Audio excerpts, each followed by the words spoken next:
Assalamualaikum warahmatullahi wabarakatuh. Perkenalkan, nama saya Yin Sumiati dengan NIM 240201020449. Di sini saya akan mempresentasikan hasil tugas saya mengenai tantangan burnout karyawan dan well-being kaitannya dengan teori motivasi Maslow dan Hertzberg. Di sini ada pengantar. Apa sih yang dimaksud dengan burnout? Burnout adalah kondisi kelelahan fisik, emosional, dan mental akibat tekanan berkepanjangan. Di sini ada juga well-being.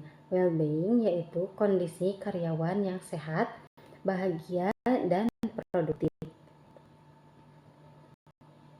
Selanjutnya ada teori Maslow, hierarki kebutuhan.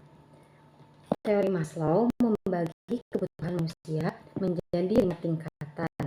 Yang pertama ada kebutuhan fisiologis seperti makan, minum, tidur, dan istirahat. Kalau karyawan terlalu banyak kerja lembur, tekanan tinggi, dan tidak punya waktu istirahat, maka kebutuhan paling dasar ini tidak terpenuhi. Akibatnya mereka mulai kelelahan, mudah sakit, dan stres. Yang kedua ada kebutuhan keamanan, termasuk keamanan kerja, penghasilan, dan lingkungan kerja yang nyaman. Karyawan yang takut kehilangan pekerjaan atau khawatir atas perubahan mendadak seperti PHK atau target yang tiba-tiba meningkat akan merasa tidak aman. Ini membuat mereka cepat burnout.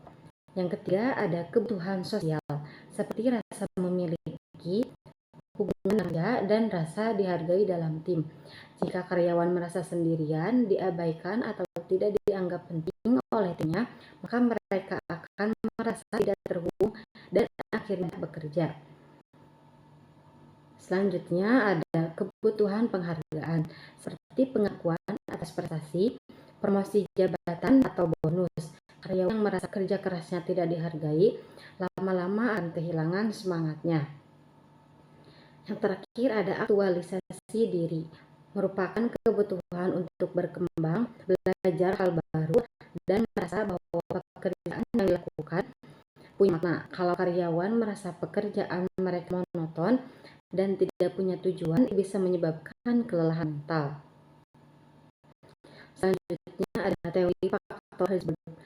Hertzberg membagi 2 jenis faktor. Yang pertama, faktor hygiene seperti gaji, fasilitas kerja, kondisi kantor, hubungan dengan atasan. Yang kedua, faktor motivator seperti tanggung jawab, pencapaian, dan peluang bekerja. Di sini ada contoh kasus seorang karyawan diberi gaji tinggi, faktor hygiene penuhi, tapi tidak pernah diberi tantangan atau kepercayaan, yaitu faktor motivator tidak terpenuhi, tetap bisa merasa jenuh dan burnout. Sebaliknya, jika seorang karyawan punya proyek menarik, merasa bertumbuh dan dipercaya, dia akan lebih semangat meskipun gajinya belum maksimal. Selanjutnya ada gaya kepemimpinan yang berperan mengatasi burnout.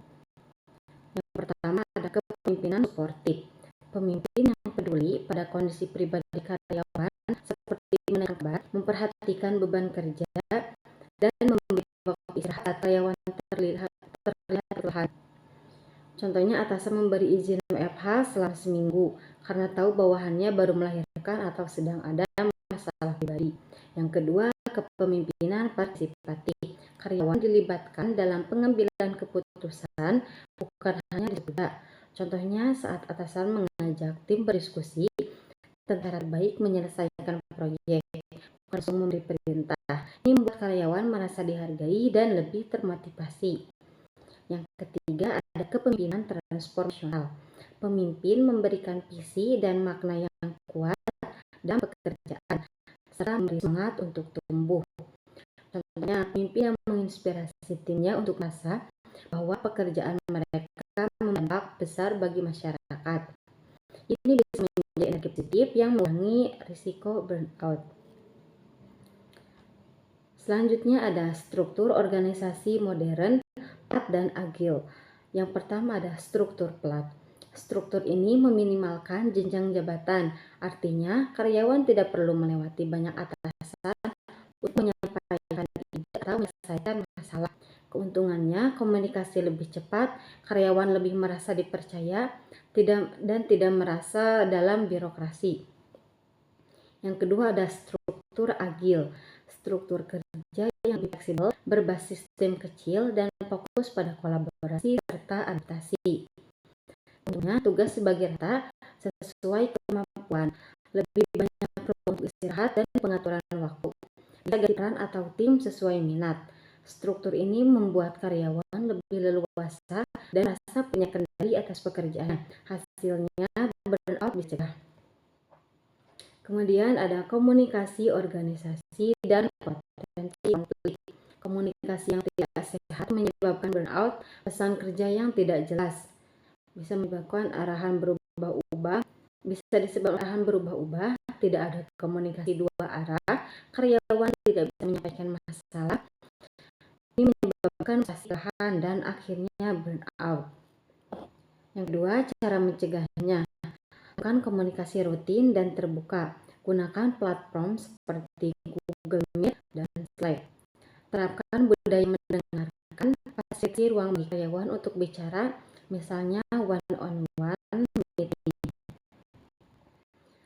Selanjutnya ada konflik di tempat kerja. Konflik tidak selalu buruk, tapi jika dibiarkan dan tidak ditangani, bisa menyebabkan kelelahan emosional. Atau memicu konflik burnout. Karyawan yang merasa beban kerjanya lebih berat dari rekan-rekannya. Atasannya sering marah tanpa memberi solusi, persaingan tim yang tidak sehat. Di sini ada contoh organisasi. Saya menggunakan perusahaan Gojek. Gojek pernah menghadapi tantangan burnout saat pandemi. Untuk mengatasi hal tersebut, mereka menyediakan fasilitas konseling online bagi karyawan, mengadakan sesi olahraga dan mindfulness virtual, memberi keleluasaan jam kerja, menyediakan cuti tambahan untuk karyawan yang lelah mental, menerapkan komunikasi yang terbuka antar tim dan atasan. Dampaknya tetap produktif meskipun dalam tekanan karena merasa diperhatikan secara fisik dan mental.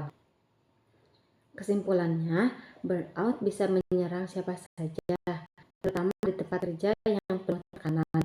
Untuk mengatasinya, bisa dengan pahami kebutuhan dasar manusia atau Maslow, pastikan lingkungan kerja mendukung,